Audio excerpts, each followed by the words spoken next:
सम्पूर्ण साथीहरूलाई good morning नमस्कार। आज एउटा अचम्म भएको छ साथीहरू। मेरो फेसबुकमा $0.01 आएको छ। एउटा फोटो बापत पैसा आएको छ फोटोबाट। यो चाहिँ मोनेटाइजेसन भएको छैन। यो मेरो आइडी एक हप्ता मात्रै भयो यसलाई मैले चाहिँ कन्टेन्ट क्रिएसनको लागि चलाउन थालेको। यसमा जम्मजम्मी 1900 फलोअर मात्रै हुनुहुन्छ। 10,000 फलोअर पुगेपछि मात्रै मोनेटाइजेसन हुन्छ फेसबुकको अहिलेको रुल्स अनुसार साथीहरू। र त्यसमा चाहिँ मेरो वेटिङ लिस्टमा बसेको छ, तर पनि फोटोबाट $0.01 आएको छ। यसले के देखाउँछ भने राम्रोसँग कन्टेन्ट क्रिएसन गर्ने, राम्रोसँग काम गर्ने हो भने 10,000 फलोअर नपुगिकन पनि फेसबुकले कन्टेन्ट क्रिएसनको लागि दिँदो रहेछ, पैसा दिँदो रहेछ भन्ने कुरा देख्न सकिन्छ साथीहरू। तपाईँ पनि यसै गरी राम्रोसँग कन्टेन्ट बनाएर अगाडि बढ्नुभयो भनेदेखि फेसबुकमा राम्रो भविष्य छ। हामीले टेक्नोलोजीको विकास सँगसँगै अगाडि बढ्न सक्नुपर्छ साथीहरू। नेपालमै बसेर अहिले 50 देखि 60 लाख रुपियाँ साधारण मान्छेहरूले कमाइरहेका छन्। यदि हामीले टेक्नोलोजीको विकास सँगसँगै अगाडि बढ्न सकेनौँ भने हामी पनि पछाडि पर्छौँ।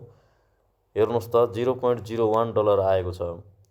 म तपाईँहरूलाई यहाँ देखाउन चाहन्छु। $0.01 तपाईँले यहाँनिर देख्न सक्नुहुन्छ। केबाट आयो त भन्दा फोटोबाट आएको छ साथीहरू। यसरी $0.01 फोटोबाट आएको हो भनेर देख्न सक्नुहुन्छ तपाईँहरूले।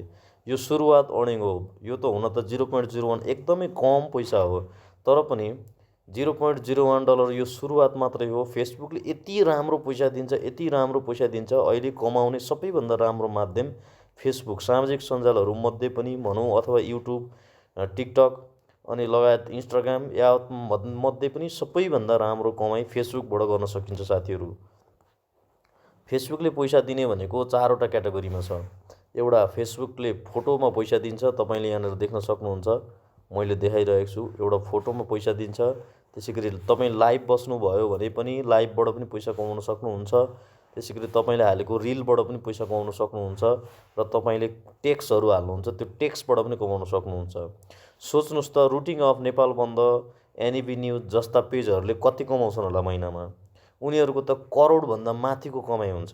सेलिब्रिटीहरूको सोच्नुहोस् त, भाग्य न्युपाने, अन्य ठुला सेलिब्रिटी नेताहरूको सोच्नुहोस् त, उनीहरूको त 4-5 करोड त इजिली हुन्छ महिनामा कमाइ फेसबुकबाट साथीहरू।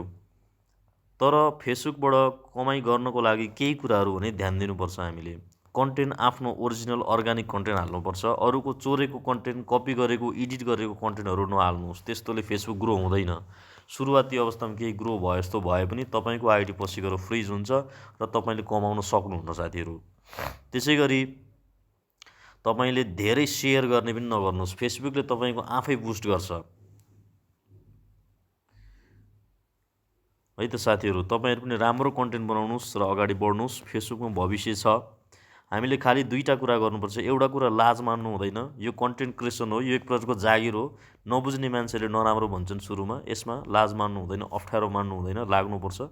र हामीलाई अर्को फाइदा पनि के छ भनेदेखि हामीले आफ्नो काम गरेको जागिर पनि छोड्नु पर्दैन। 10 to 4 जागिर पनि खान सकिन्छ। त्यसै गरी एक्स्ट्रा काम पनि गर्न सकिन्छ। खालि अतिरिक्त समयलाई प्रयोग गरेर मात्रै फेसबुकबाट अर्निङ गर्न सकिन्छ साथीहरू। त्यसैले गर्दा तपाईँहरू पनि राम्रोसँग लाग्नुभयो भने फेसबुकबाट राम्रो कमाइ गर्न सक्नुहुन्छ। हवस् त, यहाँहरू सबैको दिन शुभ रहोस्। नमस्कार।